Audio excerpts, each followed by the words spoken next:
Assalamualaikum warahmatullahi wabarakatuh. Halo teman-teman, jumpa lagi di channel Sahabat Medis. Pada video kali ini, kita akan membahas mengenai peluang lolos P3K khususnya untuk formasi kesehatan tahun 2022-2023. Video ini juga sebagai jawaban dari beberapa teman yang kemarin sempat DM di Instagram menanyakan apakah masih berpeluang lolos dengan nilai segini apabila saingan kita memiliki afirmasi. Oke, langsung saja kita masuk ke pembahasannya ya teman-teman. Sebagai simulasi, di sini ada kasus seperti ini ya teman-teman. Puskesmas Maju Jaya membuka dua formasi untuk jabatan perawat terampil. Pada seleksi P3K tahun ini, terdapat 6 peserta yang mendaftar pada formasi tersebut. Di antaranya Anggi, Nita, Anton, Tommy, Intan, dan Ayu. Dari keenam orang tersebut, dua di antaranya yaitu Intan dan Ayu adalah karyawan di Puskesmas Maju Jaya. Pada tabel ini adalah nilai yang didapatkan peserta yang mengikuti seleksi CAT pada seleksi P3K. Anggi mendapatkan nilai 535, Nita mendapatkan nilai 551, Anton 513, Tommy 484, Intan 448, dan Ayu 465. Dari tabel ini saja sudah bisa kita lihat ya teman-teman, yang menempati urutan pertama dan kedua adalah Nita dan Anggi. Tetapi belum tentu keduanya ini yang akan lolos pada seleksi P3K tahun ini, mengingat ada dua orang yaitu Intan dan Ayu yang merupakan karyawan di Puskesmas Maju Jaya yang otomatis akan mendapatkan afirmasi pada seleksi tahun ini. Oke, sekarang kita hitung dulu berapa sih afirmasi yang didapatkan oleh keduanya. Kita hitung dulu untuk afirmasi yang didapatkan Ayu. Karena di sini Ayu mendaftar pada instansinya tempat bekerja saat ini, maka dia mendapatkan afirmasi 15% dari nilai maksimal kemampuan teknis. Di sini kita ketahui bahwa soal pada kemampuan teknis ini ada 90 soal, di mana setiap soal berbobot 5 poin. Jadi nilai maksimalnya adalah 450. 15% dari 450 ini adalah 68.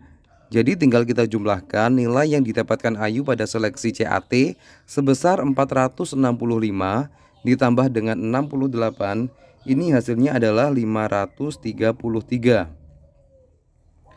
Sekarang kita hitung untuk nilai afirmasi yang didapatkan oleh Intan. Di sini karena dia melamar pada instansinya tempat bekerja saat ini, maka dia juga mendapatkan afirmasi sebesar 15% dari 450. Yaitu 68. Selain itu, karena dia sudah berumur 36 tahun, dia berhak mendapatkan afirmasi 25%. Karena untuk peserta yang usianya di atas 35 tahun dan melamar di instansinya tempat bekerja saat ini, dia berhak mendapatkan afirmasi sebesar 25%. Dan 25% dari 450 ini adalah 113. Jadi kita jumlahkan saja untuk afirmasi yang didapatkan Intan, yaitu sebesar 181. Dan karena nilai afirmasi yang didapatkan Intan ini cukup besar, yaitu 181, maka kita tidak langsung menjumlahkan dengan nilai akhir ya teman-teman, tapi kita jumlahkan dulu dengan nilai kemampuan teknis yang didapatkan pada saat seleksi CAT. Berarti di sini 275 ditambah dengan 181, ini sama dengan 456. Dan untuk syarat penjumlahan afirmasi dengan nilai kemampuan teknis, ini tidak boleh lebih dari 450 ya teman-teman, karena nilai maksimal di kemampuan teknis ini adalah 450. Jadi berapapun nilai yang didapatkan dari penjumlahan kemampuan teknis dengan afirmasi, apabila jumlahnya melebihi 450, maka yang dihitung tetap 450. Berarti di sini untuk nilai yang didapatkan Intan yaitu 450 ditambah dengan 67 untuk kemampuan manajerial, kemudian ditambah untuk 76 kemampuan sosiokultural, dan ditambah 30 untuk wawancaranya. Hasilnya adalah 623.